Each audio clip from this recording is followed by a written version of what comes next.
എല്ലാവർക്കും നമസ്കാരം. നമ്മുടെ വീട്ടിലിപ്പോൾ സഹായം അഭ്യർത്ഥിച്ച് ഒരു വ്യക്തി വന്നിട്ടുണ്ട്. അദ്ദേഹം നോട്ടീസുമായിട്ടാണ് വന്നിരിക്കുന്നത്. നമുക്ക് അദ്ദേഹത്തിൻ്റെ സംസാരം ഒന്ന് കേൾക്കാം. ഓക്കെ, തുടങ്ങിക്കോളൂ. ഞാൻ മണക്കാട് മനുഷ്യാവകാശ സംഘടന ജോലി ചെയ്യുന്ന ഒരാളാണ്. കാരുണ്യ ഭവൻ നടത്തുന്നുണ്ട്. കാരുണ്യ ഭവൻ എന്ന് പറഞ്ഞാൽ പ്രശാന്ത് നഗർ പുള്ളിയിൽ ലൈനുള്ള ആണ് ഇതുള്ളത്. അവിടെ എന്ന് പറഞ്ഞാൽ കീമോ ചെയ്ത് വരുന്നവരും ഹൈഡോസ് കീമോ ചെയ്ത് വരുന്ന ആർട്ടിസ്റ്റിലുള്ളവർക്ക് സഹായം ചെയ്യുന്നു. നമുക്ക് അവിടെയാണ് കൂടുതലും ആൾക്കാരുള്ളത്. പിന്നെ നമ്മുടെ ഓഫീസ് എന്ന് പറയുന്നത് മണക്കാട് ഗേൾസ് ഹൈസ്കൂൾ നേരെ ഓപ്പോസിറ്റാണ്. അദ്ദേഹം ചെയർമാൻ്റെ പേരെന്ന് പറയുന്നത് ജാസിം കണ്ടലാണ്. അദ്ദേഹം ക്യാൻസർ രോഗ ചികിത്സയ്ക്ക് വേണ്ട സഹായങ്ങൾ ചെയ്യുന്ന വ്യക്തിയാണ്. കഴിഞ്ഞ 10-ാം തീയതി ബഹുമാനപ്പെട്ട ഭക്ഷ്യവകുപ്പ് മന്ത്രിയും സിവിൽ സപ്ലൈസിൻ്റെ അദ്ദേഹത്തിൻ്റെ സന്നിധിയിൽ വെച്ച് കാരുണ്യ ഭവനം നടത്തിയ ഞങ്ങൾ പിരിവെടുത്ത പൈസ കൊണ്ട് സംഭാവന, അതായത് ധനസഹായം ചെയ്തു. പ്രസ് ക്ലബിലെ ഏറ്റവും താഴത്തെ ഹാളിൽ വെച്ചാണ് നടത്തിയത്. തീർച്ചയായും. ഓക്കെ, നമുക്ക് ഈ ജനങ്ങളെ ഒന്ന് കോണ്ടാക്ട് ചെയ്യിപ്പിക്കാൻ വേണ്ടി നമുക്ക് കോണ്ടാക്ട് നമ്പറുകൾ ഒന്ന് വേണമായിരുന്നു. അപ്പോൾ നോട്ടീസിലോ എന്തെങ്കിലും. ഇതാണ് കോണ്ടാക്ട് നമ്പർ.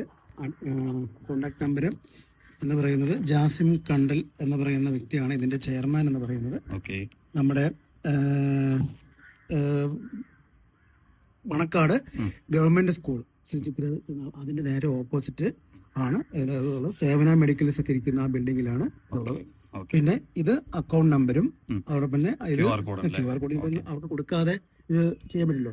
ഇതാണ് സെൻട്രൽ കമ്മിറ്റി ഓഫീസ് എന്ന് പറയുന്നത്. Register number central committee office, ground floor, Malson tower, opposite government girls high school, Manakkad, Thiruvananthapuram.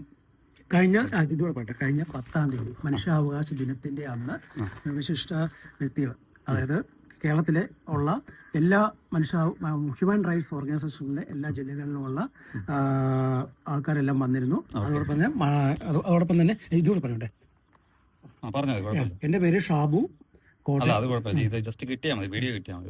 Shabu. ഞാൻ ഇവിടെ തിരുവനന്തപുരത്ത്, എൻ്റെ വീട് കോട്ടയത്താണെങ്കിൽ ഞാൻ തിരുവനന്തപുരത്ത് വന്ന് വർക്ക് ചെയ്യുന്നു. തിരുവനന്തപുരം ജില്ല മാത്രമല്ല, കേരളത്തിലെ എല്ലായിടത്തും ഞങ്ങൾ ഫീൽഡ് വർക്ക് ചെയ്ത് എല്ലാ വീടുകൾ തോറും സംഭാവന ചോദിച്ചാണ് ഇതിന്റെ ഫണ്ട് കണ്ടെത്തുന്നത്. തീർച്ചയായും. പിന്നെ ഇനി കൂടുതൽ എക്സ്പ്ലനേഷൻ നമുക്ക് വേണ്ടെന്നാണ് എൻ്റെ ഒരു അഭിപ്രായം.